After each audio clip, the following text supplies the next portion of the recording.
when it comes to taking my advice, that's when I'm like, I don't think I want to do that today. I think I want to still be stupid. Like, I still want to do dumb stuff. So I don't know if I want to.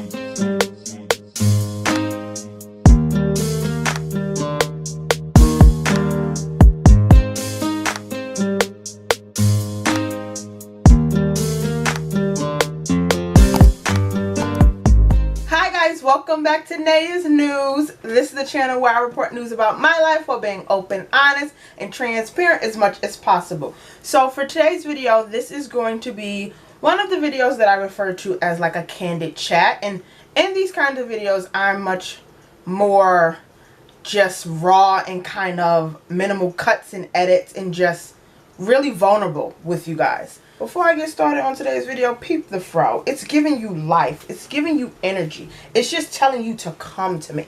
Like, okay, let's get started. This video, I wanted to just share some light about my therapy experience because this month, the month of September, actually last week, the 17th, was the anniversary of my dad's passing. When I say dad, I mean my biological dad.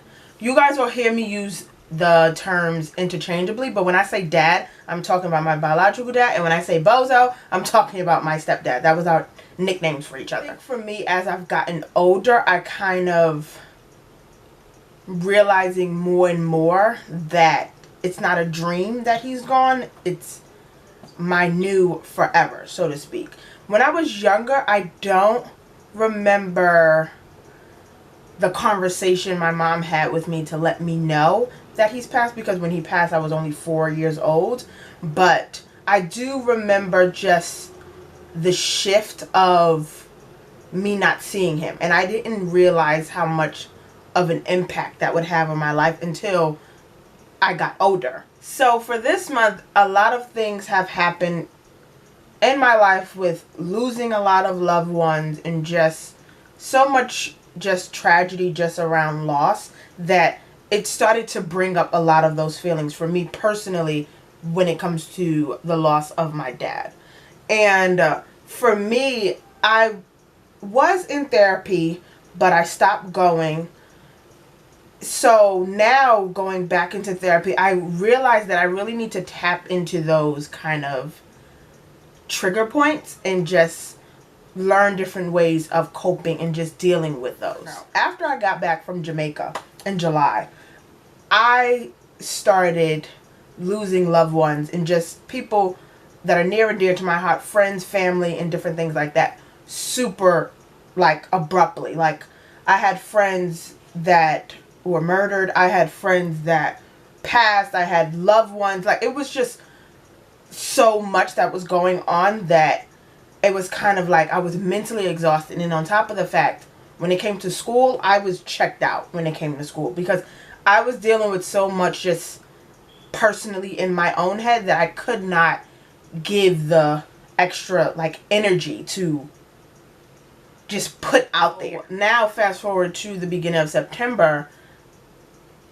people were still passing away. So, and I don't mean to say it like that, but it was just, it was one after the other, after the other, after the other. And I was just like, God, what are you saying? Because what you want me to do? Now I was anticipating, because I knew the date of my dad's passing was coming up. So I knew those feelings were going to be heightened even more. So for me, I was just like, I need to figure out a way to manage those feelings. Because in the beginning, when I started therapy back in college, actually, I was going every month. And then it got to a point I was going every 2 weeks. Then it got to a point I was going every week. And then it switched to a month.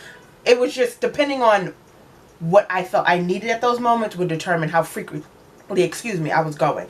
So now this month I started going every week, because I was just like, I need to find a way to kind of manage my feelings and emotions. Because for those of you who do not know, also I am a therapist, so I literally live by the feeling that therapists need therapists, because I'm always exhausting my energy, my capabilities, my everything to my clients. So when I clock out and get off of work, you're off the clock, but mentally your brain is still like zooming. So for me, I was just like, I need to figure out what is going on, because in a minute I'm going to either have a mental breakdown, I'm going to snap, I'm going to just disconnect, and none of those things need to happen. So I got in contact with my therapist, who I was seeing once a month, and I was just like, yeah, girl, put my name on your books because I need help. And one of those things that I was never afraid of is to ask for help when it came to just mental health, because I think that's such a taboo kind of conversation, at least for me.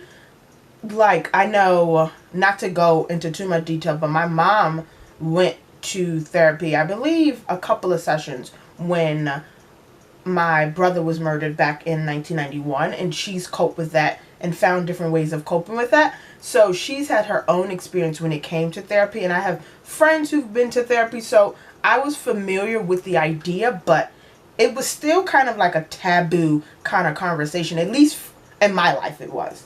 So I just needed to find a way to navigate through those just mental instabilities, really. So when it came to going to therapy, I was just, yeah, we're going to get this done because it's not healthy. You're shutting down. You're not processing your emotions.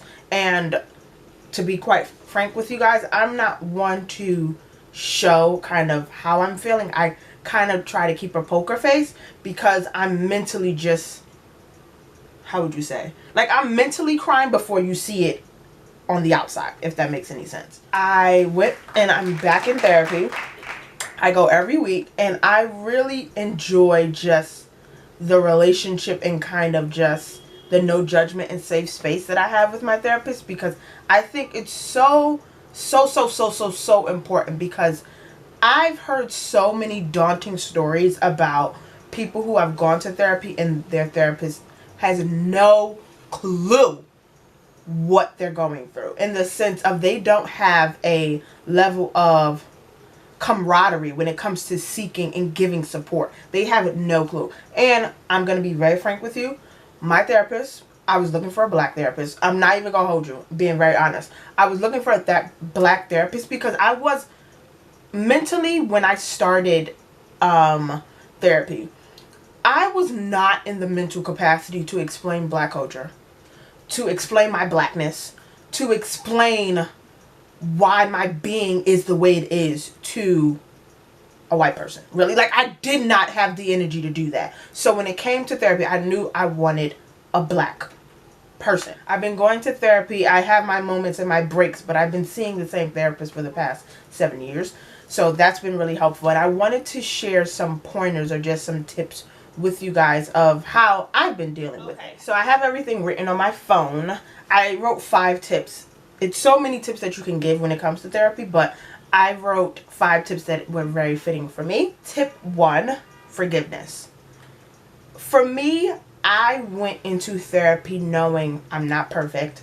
I have flaws, but more importantly, I wanted to work on those flaws. So I wanted to find the best ways to just handle life, really.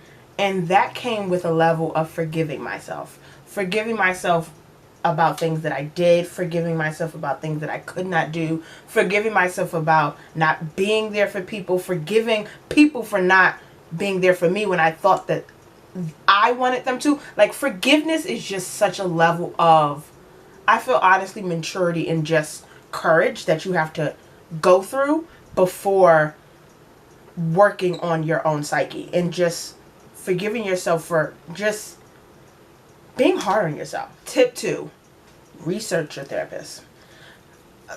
I cannot explain this enough. Like I said before, I knew going into therapy I wanted a black person because I was not going to explain my blackness. I was not going to explain my black culture. I mentally, the girl was on planet Pluto when it came to like explaining all of that, and I knew I wasn't able to do that, and I knew I did not want to. So please, please, please, please, please, if I can encourage anyone that's watching this, do research on your therapist. Not every person in life is meant for every person. So research, ask questions, research your therapist, and just find out and find that person that you relate to that's able to bring positivity and just growth in your life. Tip 3, take the advice. And you're probably like, what? Take the advice. Okay, for me, personally, I know I give good advice. But when it comes to taking my advice, that's when I'm like, I don't think I want to do that today.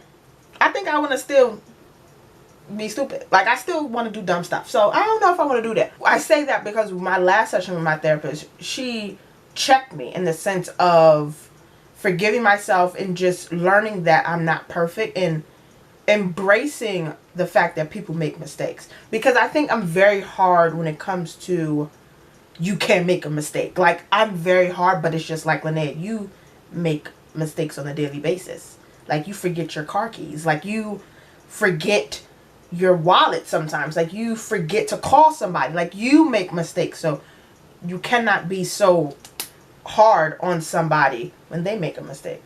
And embracing that, but learning how to roll with the resistance, so to speak. Tip 4.